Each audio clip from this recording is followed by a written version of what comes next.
What's up, everybody? Armchair Quarterbacks here for your Week 10 recaps. On this one, we have I Fixed It versus You're on Mahomes Kid. That is Manny beasting it with 151.26 points for the win over Michelle's 91.24. So just before hitting record here, we were talking about Manny's team here. His starters blew up for him, scoring, a total of 11 touchdowns for all of his starters. 11 touchdowns. Yeah, that is ridiculous. Oh, man. I mean, I was talking about Joe Mixon before, wanting to see some more usage, some more efficiency from him. He did get a touchdown this week, a little bit yet less usage than what I'm hoping for in terms of just for him as the player.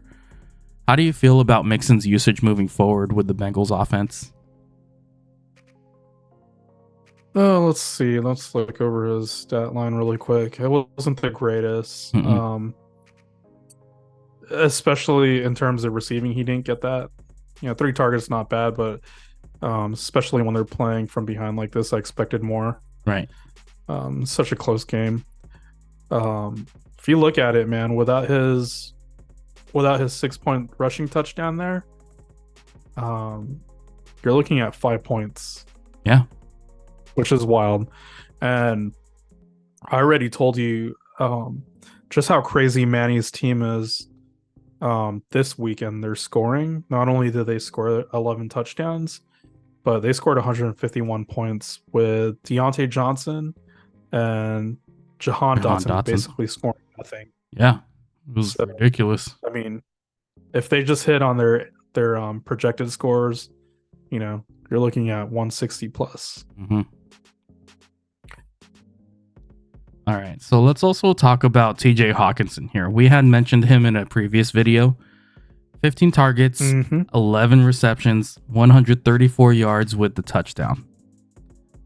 My thing here is 15 targets. And I told you, man.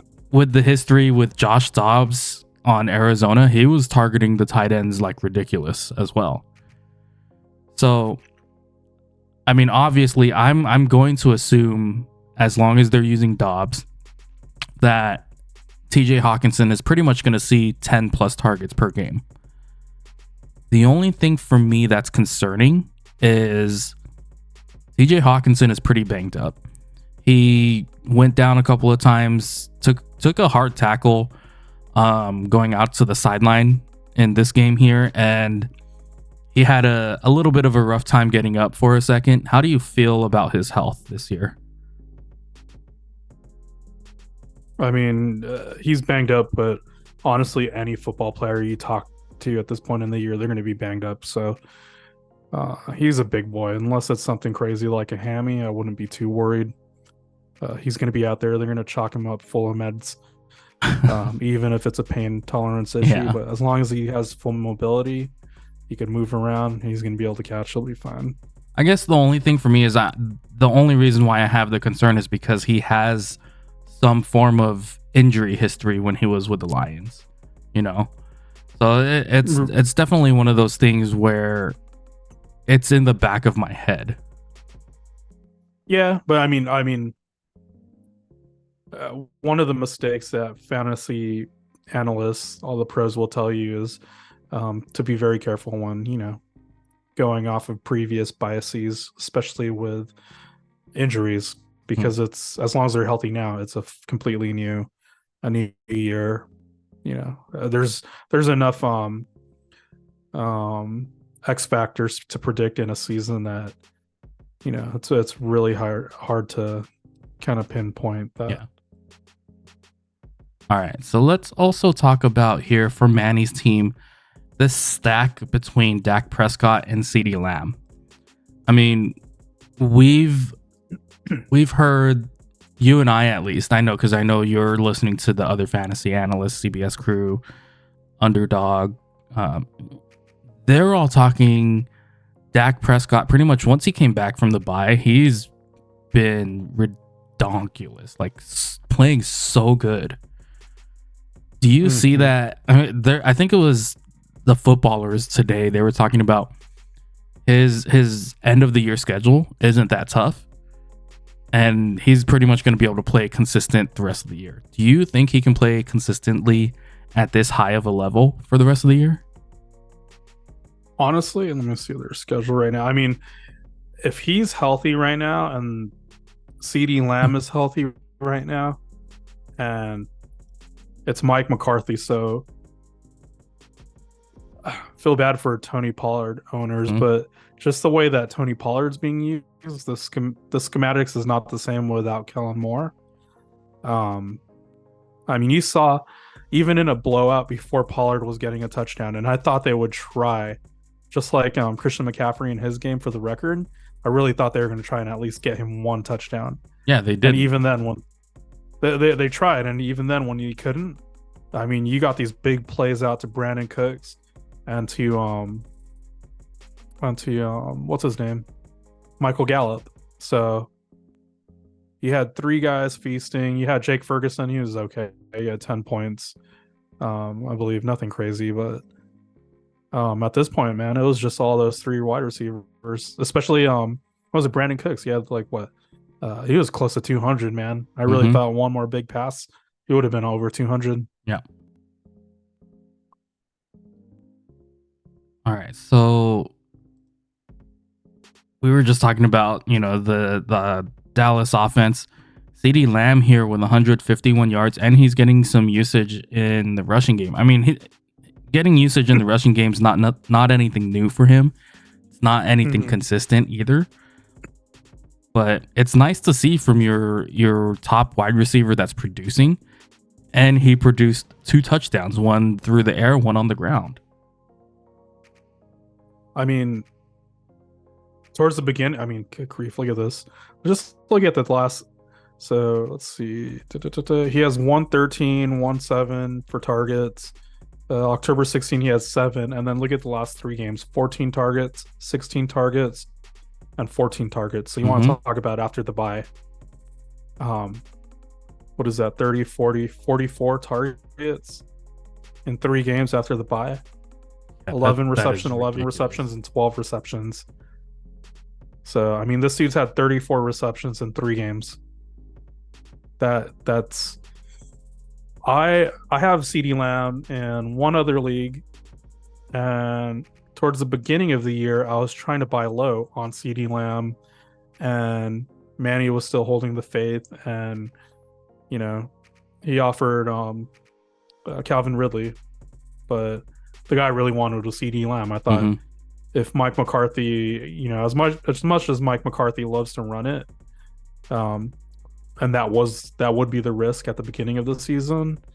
Hindsight's 2020. At least right now, the way it looks, they can't really run it right now, and so it looks like it's all passing through Dak and CD mainly. Yep. Yeah. No, I tried to trade for CD as well, and good on Manny for holding on to him, having the faith in him. Because obviously it's working out for him.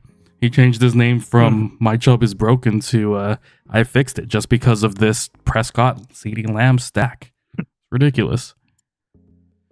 At this point, I mean, if this stack keeps on going at this point, Manny's basically going to pecker slap the entire league all the way to a championship. So Yeah. we'll see, man. We'll see. His Chubb ain't broken anymore. No, it's not. All Who right. knew? Who knew that Nick Chubb and Calvin really might have been holding this team back? Yeah, and it's weird too because Nick Chubb wasn't holding the team back. It's just his injury. Nah, dude, that homeboy was injured like the first week. All right, but I mean, That was sad. there's not really much I was else to in it. talk Nick about Chubb. here with Manny's team. We already just talked about, pretty much encompassed it with his team scoring Touchdowns. 11 points, 11 touchdowns. So this I was a would just ridiculously good week for Manny's team.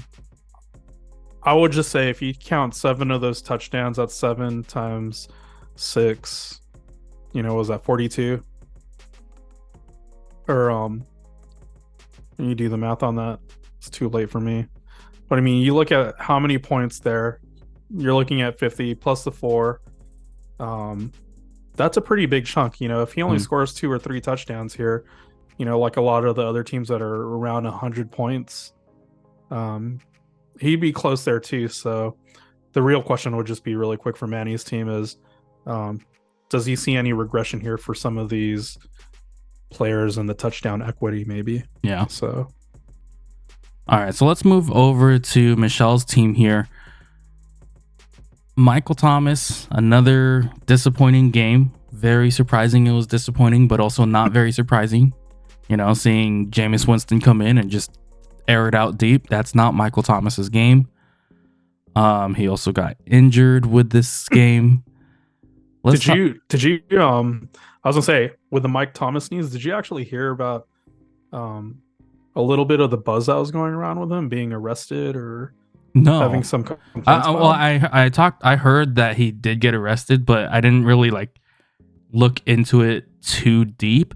It looks like, obviously there's two sides to the story there, but I don't really think anything's gonna go something, but yeah, I really don't think there's anything that's gonna come out of it in terms of a suspension or anything.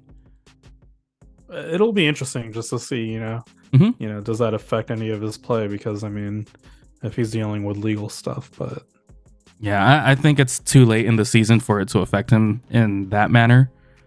If it were off season, maybe, but yeah, we're already well past the halfway point in the season for it to affect him too much. So let's talk about Brandon Ayuk here. We were talking about McCaffrey, Deebo Samuel, George Kittle. So Brandon Ayuk here, he had 3 receptions for 55 yards, and then he saved his day with a touchdown. So the 49ers have a pretty decent schedule, at least in terms of for the wide receivers, to end the year. Mhm. Do you think the end of the year we're going to see more scoring output from either Deebo Samuel or Brandon Ayuk? honestly, at this point, if you were watching, anyone was watching the Bills game tonight, losing to my Broncos of all teams, they look pretty broken on defense. Mhm. You look at Miami playing, they can't win against a solid contending team. It's always a lot of their big games are against middling or lowerling teams. Kansas City right now has really good defense, but they don't have Tyreek Hill anymore. They don't have that potent offense that we were used to seeing.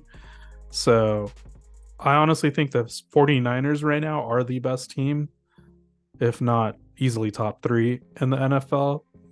And I don't think schedule really matters for these guys. I think, like I've said in other videos, recaps, previews, anything, you're going to get maybe 2 guys that go off. It's either going to be Brandon Ayuk, Deebo Samuel, George Kittle, or Christian McCaffrey. And you could pencil in Christian McCaffrey every week because he gets just as much equal amounts rushing yards as the receiving yards. Mhm. So at that point, you're playing Russian roulette and you have a 33-point chance, 33.333 forever chance of going off, whether you have Brandon Ayuk, Deebo Samuel, or George Kittle. All right, I agree with that sentiment. And the fact that the 49ers defense ridiculously good now, now that they have another pass rusher in Chase Young. It's going to be crazy. Contract too. Yeah. Yep. So at this point, if they could hold down like this, like I said, I was surprised that they still had Christian McCaffrey was the only one that was still in there, and that was only for the record in the blowout. Yeah.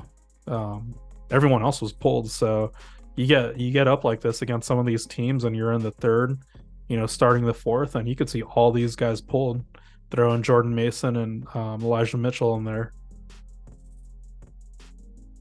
Yeah. All right. So let's talk about Ezekiel Elliott, the guy that's on the other side of your Patriots running back room. He had 9.8 points here. He had some usage in this game. This was a very low scoring game. We were already kind of expecting it to be a low scoring game. Do you see Ezekiel Elliott coming out of the week 11 bye garnering a little bit more usage? No, I think it's going to be the same Bill Belichick offense where you're going to get 50-50. The weird thing about this game was actually that they're splitting usage within drives. Right. Because I have Ramondre Stevenson and I know his schedule is, it opens up a lot compared to the beginning of the season. They've been splitting drives, so you'll have Ramondre, unless he gets tired, it's the entire drive that's his. And then the next one, it's Ezekiel Elliott, it's all his. I believe for this game, Ramondre burst out for a couple huge runs, and then Zeke comes in, and go figure, the offensive line looks better and blocks for him. I don't think it's necessarily that he looks like super young and spry again. Right. But it'll be interesting. I think it's going to be equal still. It's not even going to be something where it was like a Sonny Michel, and then you only had a James White and was only the one receiving. These guys could both receive, so I think it's equal. I think maybe when it gets down to the 2-minute drill towards the end of the games, then you'll see Ramondre Stevenson, I think the younger back, they lean on. All right. So we were talking about Tyler Boyd needing to step in with your boy T. Higgins being out. And he did. He had a pretty decent game here. 8 receptions for 117 yards. The only thing missing was the touchdown. I mean, up against Houston's defense, who's pretty good up against the pass, to be honest. Like, I think if they're not going to utilize Joe Mixon in the passing game, and they're not going to utilize their tight ends as much in the passing game as well, I think they should try to use Tyler Boyd in the 3 wideout set. How do you feel with Boyd entering the game here and, possibly showing that he should be out on the field in the 3 wideout set with your boy T. Higgins? I don't know about all that. All I know is my boy is out. He's probably going to be out for a little while. He dealt with hamstring problems last season. Yeah. And then Zach Taylor blue balled everyone in that game where he went out for one play and then held him out. Yep. But I believe Tyler Boyd's pass stats when T. Higgins has been out hasn't been the greatest. So this was a huge game here. And then I was super bummed. I wanted to pick up Tyler Boyd. And Michelle picked him up. So this was a pretty good pickup. I think she picked him up a few weeks ago. Yeah, so she picked Higgins him up a couple weeks ago. She was, Higgins was still healthy, but I was just bummed that he, because I see him kind of as a handcuff at that point for that offense. So this is a huge pickup here. And they have that Thursday night game. Higgins is not playing. He's definitely not playing that, especially with a hammy. He could be out like 3 weeks. So they haven't said IR, but he's going to be out for a while. All right. So let's talk about one more player here, and that would be Brock Purdy. Do you think Brock Purdy, he's going to be able to air it out the rest of the season? I don't know. I mean, he's fine.